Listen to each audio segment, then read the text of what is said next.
Qu'ils soient grands cuisiniers, stars du petit écran ou simples étudiants, ils étaient nombreux ce jour-là à venir se faire tirer le portrait. Une photo prise à l'intérieur mais collée à l'extérieur, c'est l'esprit du Inside Out Project. En fait, c'est un projet où il n'y a pas de message derrière, c'est comme une plateforme. Les gens font leurs photos, l'impriment, des fois on leur envoie par la poste la plupart du temps, c'est rare qu'il y ait le camion. Et ensuite, c'est eux qui décident quel message, dans quel contexte, ce que ça va vouloir dire, avec qui ils vont le faire.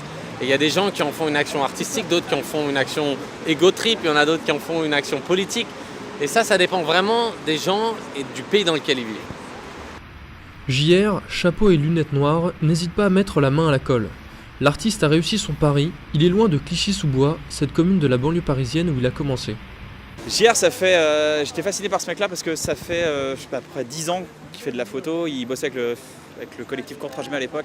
Et c'est comme ça que j'ai découvert. Il faisait des photos de la Tessie. La Tessie, t'as vu, je parle verlan, je suis ouf. Non, il faisait des photos avec des gens de la cité et il allait super loin. Il a fait le tour du monde avec son projet. Et c'est un mec fascinant avec à voir. Regarde le nombre de gens qui sont venus. Tu vois, c'est juste un mec qui a une idée, une envie et ça fait bouger le monde et ça fait sourire les gens. Ça fait 1 heure qu'on attend pour moi. Hein. C'est un peu long, mais ça vaut le coup. Je suis assez contente quand même d'être venue, il y a plein de gens différents, c'est assez intéressant, c'est marrant, la pluie c'est sympa aussi. Comme des centaines d'autres Parisiens aujourd'hui, Joyce attendra au moins 2 heures avant d'obtenir enfin son cliché. Je suis assez contente, j'ai fait une super photo. Bon, 1 heure de queue, franchement, au final, je ne l'ai pas senti, à part les 10 minutes à la fin, j'en pouvais plus, je crevais de froid. En plus, c'est JR qui m'a posé, franchement, je ne pouvais pas espérer mieux. Là, c'est la journée au top.